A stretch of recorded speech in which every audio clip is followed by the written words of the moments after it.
Hey there, everybody, and welcome to the Happiness Jungle TV show with yours truly, your Chief Happiness Officer, Lyn-Dee Eldridge. When we go to different events, we are so blessed and so humbled to be able to meet amazing people. And as I do this, I travel all over the world. And I was at an event last year. It was a women's event, and I got to spend some time with one of the most amazing women who loves to help people and their families just recalibrate themselves, is what I like to say. She loves to help families reunite, to reconnect, fall back into light, fall back into love, and she's a master at it. I've seen her, I've heard her do her work, and I am thrilled today to have her on my show. She is in Miami, Florida, and this is Aileen Castellano. I might have pronounced her name wrong, her last name wrong, I'm not sure. We're going to ask her to correct that. But please help me welcome Aileen to our show. Hi, Aileen. Hi, Lyn-Dee. Thank you so much for that beautiful introduction. Yes, it is Aileen Castellano. That is correct. Oh, fabulous. Well, I am just so excited because you and I have so much in common when we want to make the world a better place. And as you and I both know, divorce rates are higher than ever. Families are being split up. It's just a horrific thing what's going on. So I love you. I love what you're all about. I love that you're helping families and marriages glue back together. That's something that I'm very, very passionate about. So why don't you just go ahead and share your story with us? Let everybody know who you are, because I already know that you're fabulous, but I want people to know your background, where you came from, why you got involved in what you're doing, and how are you able to help so many people? Thank you, Lyn-Dee. I'm so blessed and happy to be here. And the fact that we did meet last year at the Women's Prosperity Network event, that was magical to get to know you. And again, your work is something that really empowers people like myself and people that I serve. And so, yes, as a family therapist, I did that work for 17 years, and now I do it in the modality of doing coaching. So I work with clients, whether I work with them individually, whether I work with women or I work with the families, but more than anything, the most empowering part of my work is to help people go through the different transitions in their life and to have good communication while they're doing it, because when we're experiencing something and we're not in a good place, obviously the communication and how we're projecting that communication to our loved ones is not coming from a good place. So whether I was working with family court services, I did a lot of work helping, more than anything, believe it or not, I was representing the children from their mom and their dads who were not in a good place for them to communicate their needs. And a lot of times what in psychology we call the child would be trianguled. What that means is that they would triangulate the child, so the child becomes the communicator or the filter for both mom and dad. And so my work has been very rewarding. Number one, because I teach awareness to the parents of what it is that is going on for the child. And the other aspect of that is that I help the parents, if they decide they don't want to be together anymore, they still have these children and this family that they created, and they can't just walk away from it or be so angry that they want to destroy the other person that used to be in a relationship. So the first thing that I do in the work, which I find to be very empowering, is to Aileen, we got a little bit of an echo. Do you have earbuds? I do. Yes. Yeah, let's go ahead and put them on. And while there you go. Thank you so much, because I want to make sure that everybody's receiving this message crisp and clear. And I understand exactly what you're saying, and I really want them to understand the benefit, number one, of not using their children as the weapon. Yes. And so the aspect of empowering them and reminding them that they created these children from love.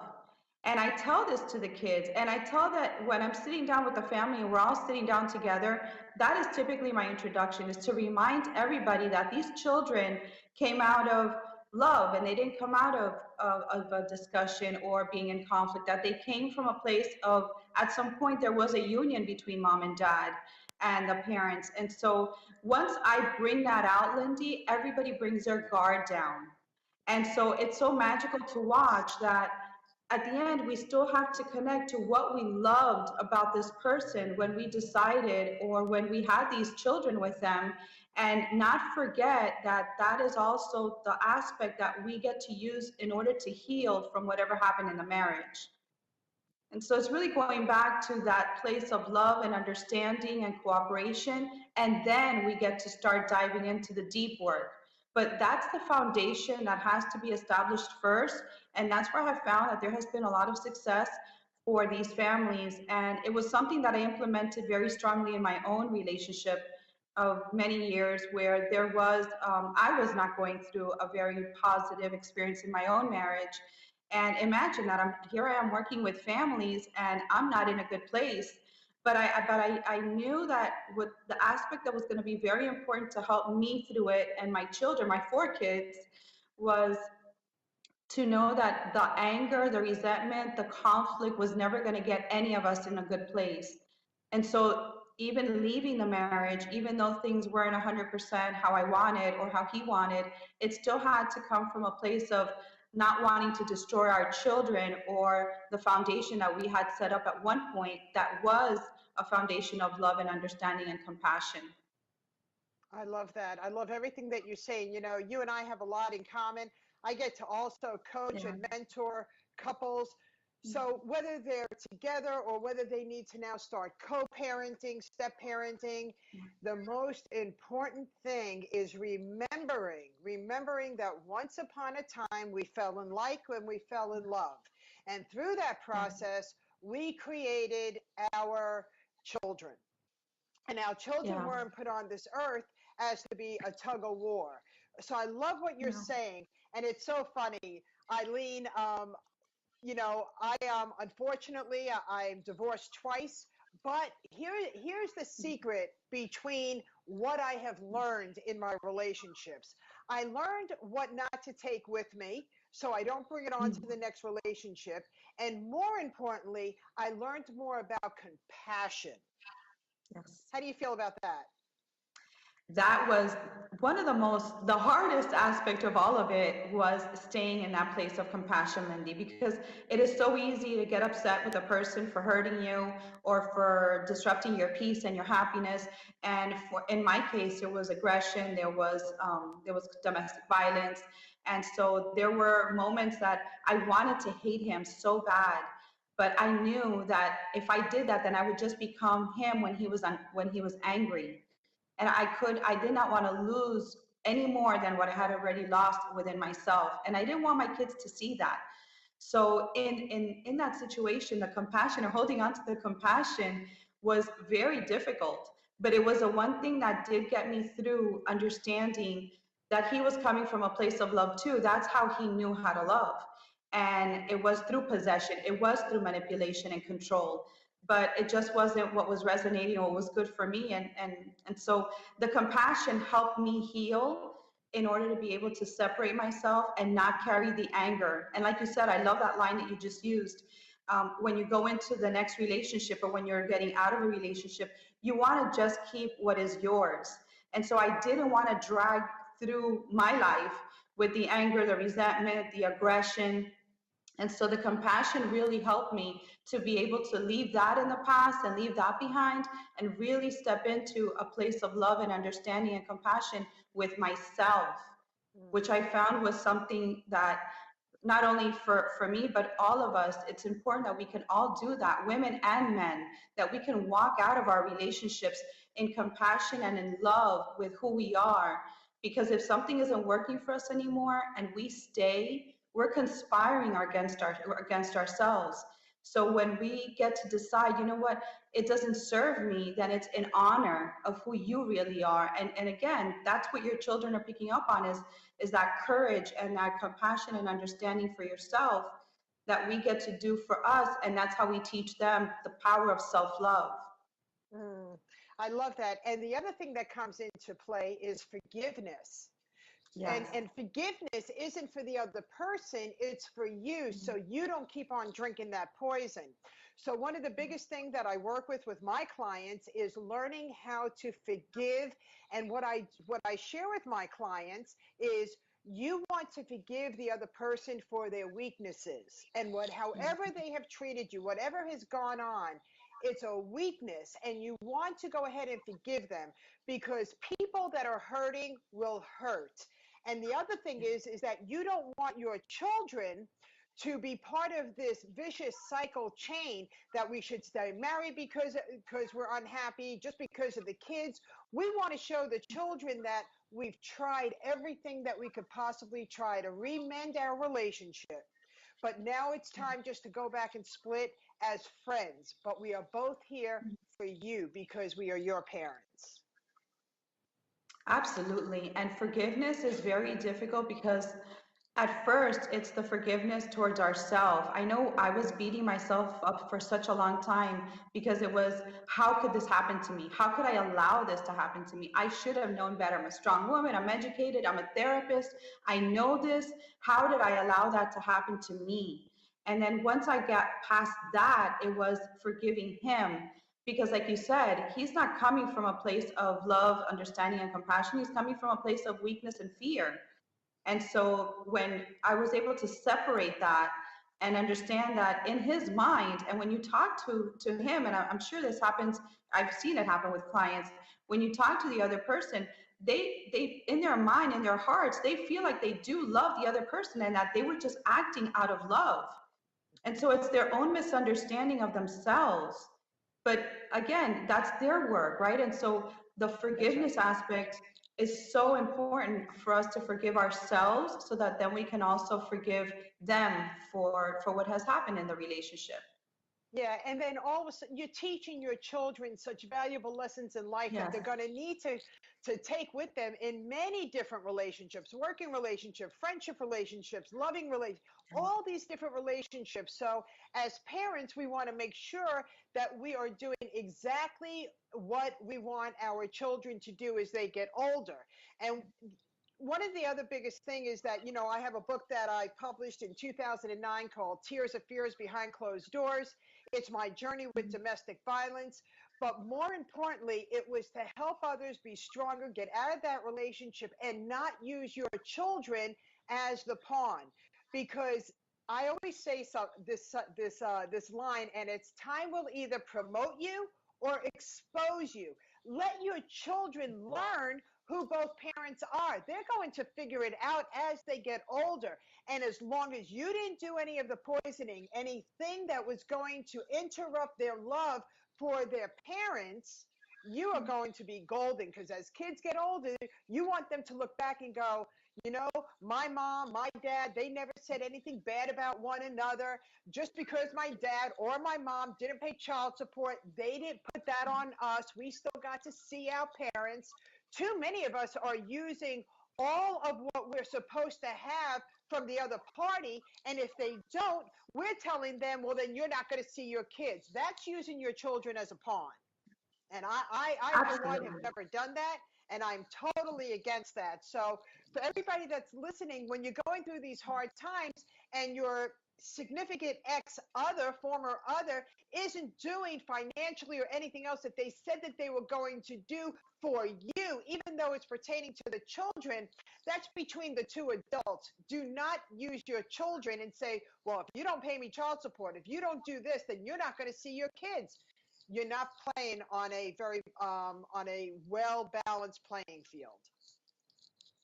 Absolutely, Lyn-Dee. And when we're doing that with our kids, we're teaching them hatred. We're teaching them how to not be when they grow up. We're teaching them that communicating or having a good positive line of communication where we get to have an understanding and negotiate.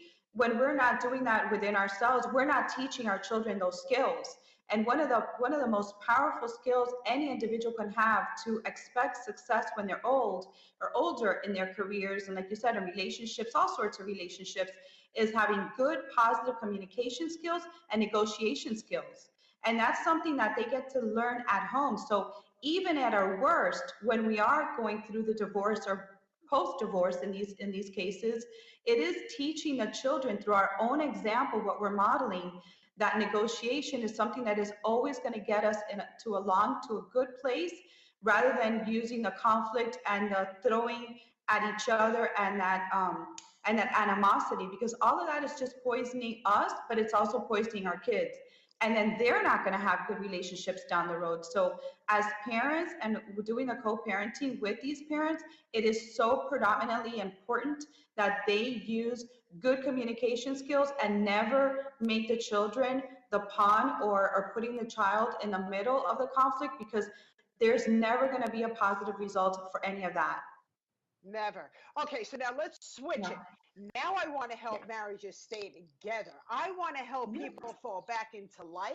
I want them to fall back into love and bring back the unity. Now, this is a slow process. There's no magic to it.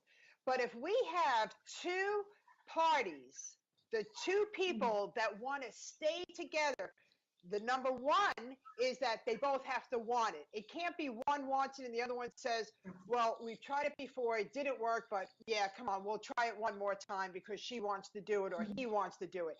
It has to be an equal level playing field where both parties say, we don't want to lose what we have. So what do we do for that? What do we do for those couples? I love that question. This is the part that I love. Okay, so in order for them to fall in like and fall in love with each other again, it is always recommended for them to go to date nights, is to have a day out of the week that one of them does something nice. So for example, if it's her week this week, then it's his week next week.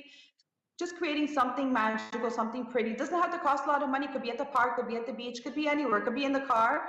But really choosing a couple of hours where they get to be with each other, not talking about the kids, not talking about finances, not talking about work, but talking about each other. Reminding each other what it is that they fell in love with, that has not only they fell in love with at the inception, but that has kept them together. Talking about the positives that they see within each other. And that everybody wants to hear good things about each other, and everybody wants to tell the other person how good we feel about them, because we love making people happy. So really reminding each other what was the foundation of the love initially, and how they can begin to work on that again. The rekindling is very important, and the sparking that up again. But like you said, Lyn-Dee, they both have to want it, because it is work. Because there may still be some resentment from something that has happened in the past. And the other recommendation that I always give, if there was, for example, any infidelity, or there have been issues with the in-laws or anything like that, once we forgive our partner and we say, okay, we're done, I don't want to talk about that anymore, it really has to be done. It can't be something that you keep pulling out. Every time that you're going to have a conversation or you have an argument, you're going to pull out every single moment that you were upset with this person, because that's not forgiveness, and that's not going to allow them to propel the relationship forward. Wow, I love it. And when we communicate with each other and we're listening to what one another is saying, sometimes we don't really like what the other one is saying because it's not what we want to hear.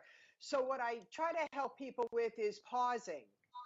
Just because the other person contributed something in the conversation and you didn't like it doesn't mean that you should react immediately. You should pause. You should think about it. You should share with the other person, you know what, I'm going to think about that, and then I want to get back together with you. Because during this time of pausing, you're going to replay everything that was said, that was done, and it might just end up that what the person was sharing and what you heard, after you paused and you were able to really evaluate it, you're going to realize, oh, that's what they meant. And then you could go back to them and say, after I thought about it, I believe this is what you meant. Is that true? And then you get to open up the discussion again with more respect. Yes. Yes, you're absolutely right. I love that you brought that up. Yes, and in the communication, what I think is very important when we're talking communication, it's not just what we're saying, but being a good listener. And so I love that idea that you said about pausing. Just step back, kind of, analyze or reassess what the person might be saying or is saying, but that comes from listening. And so many times we're so ready to jump into the conversation and react and have a reaction to what they're saying that a lot of times we'll cut them off and not even allow them to finish, their thought or what it is that they're trying to say. And so listening and really having that space that we can honor them for what it is that they're saying and listen and pause is that's amazing advice. That's awesome advice. Thank you for that. Yeah, no, I'm really just mirroring the things that I've also heard you say. Thank you. So, there's a duct tape philosophy that I do at all of my speaking engagements, and I give everybody a piece of duct tape. And that is to symbolize, again, the pausing. When you don't like a conversation the way they're going, when two people start to argue, it starts just to become a yelling match. Nobody even hears what they're going to say. So it's my way of helping people have something to remind them to pretend they have duct tape on their mouth and don't interrupt, because nobody likes to be interrupted. We want to be heard. We want to be loved. So I just love that I even had to train myself to. We all have to train ourselves to do these things because it's so simple to react. The other thing that I want to bring up, because the walls are so thin in our homes, if you need to have a discussion about the children, walls have ears. Remember when you used to see the glass up against the wall? Those are our children waiting to see which parent they're going to go to, right? What I would recommend, and if you have another suggestion, I would love to hear it, but before you start talking about the children, something happened at school, something happened that was disruptive, they did something in the home, why don't you two go out for a cup of coffee? Or go sit in the car, someplace where the kids cannot hear this conversation. All they can hear is the solution when both parents come back and sit down with the children together, not separate, but together, because kids are funny. They're manipulative. They'll say, well, I'll go ask mom. I'll go ask dad. I heard what dad said. I heard what mom said. I'm going to go speak to the other one. Yes. Yeah, they'll do that all the time. And I'm in agreement with you, Lyn-Dee. The conversation should not be had in a place where they're at. First and foremost, it would be important just to step outside and maybe get some fresh air. So whether it's for coffee or in the car or just walking, it's a better place if they can do it outside of the home anyway. And with that said, when they come back as an allied front, they've both had an opportunity to discuss what it is that's going on, and they're both going to be in agreement, hopefully, to be able to give the child whatever recommendations or whatever punishment or teachings or communication. And they're coming in as a joint, as a group, right? They're coming in as an allied front. And that is always so healthy for the kids because they feel like mom and dad have it together. The moment that mom is saying one thing and the dad is saying something else, now the child, it's really an unconscious thing that we do, but the child is felt in this place where they've got to choose between mom and dad. And as a child, they should never have to pick one over the other. So the allied front, having the communication first before approaching the children is highly recommended at all times. Absolutely. And come up with the same discipline. Tough love is a must. Tough love is such a must. We are parents first and then friends later. Of course, we want our children to love us and to like us. Of course, we do. However, please remember your parents first and then you'll be their friends. When their kids are 18, 19, 20 and older, when they get older in life, you can become their friends. But right now, when you are raising your children, you need to be the parents and you need to work together. Yes, and that's something that I bring that up with parents all the time. They're going to have plenty of friends. They only have one mom and one dad. So you've got to take that role very seriously. You're not there to be their friends. They've got plenty of those and they come and they go. But the mom and the dad is the structure and the mom and the dad is the foundation. And that's who the children know that they can go to for anything. And we as parents are the closest thing to God or a higher power that our kids know. So it's got to come with respect. It's got to come with love and understanding. Absolutely. I wish we had another half hour because I also want to get into the roles of the chosen parents, the step parents, but we're running out of time. And all I want to share about that is that as a step parent, as a chosen parent, you've decided to come into the family, realize that there are two biological parents that will always be able to make the decisions once they come to this common ground. And you as the step parent and as the chosen parent, just need to come in and you just need to be supportive of what the decisions that are being made by biological parents. I could speak like that because I'm a biological parent and I was also a step parent. So I get both sides. We're going to have another show. We're going to have another Yes, show. absolutely. But How do you yeah, feel about as that? step We're running parents, out of time. We got about another 2 minutes. Can you share any tips for the parents that are coming in and playing the role as the step parent and as the chosen parent? Because right away they want to have a voice, and their voice needs to be heard, but at a different level. I believe that they should come in more as a confidant to the child. Maybe the child wants to sometimes be able to speak to the step parent, and not as a friend necessarily, but just as another adult in the family without having to go into what their biological parents are telling them. So a lot of times I encourage, if that's the relationship that's happening, then I continue to encourage that. But again, I believe that as a step parent, not to put that pressure and stress on yourselves, because the child already has a mom and a dad, a biological parent that's a mom and a dad.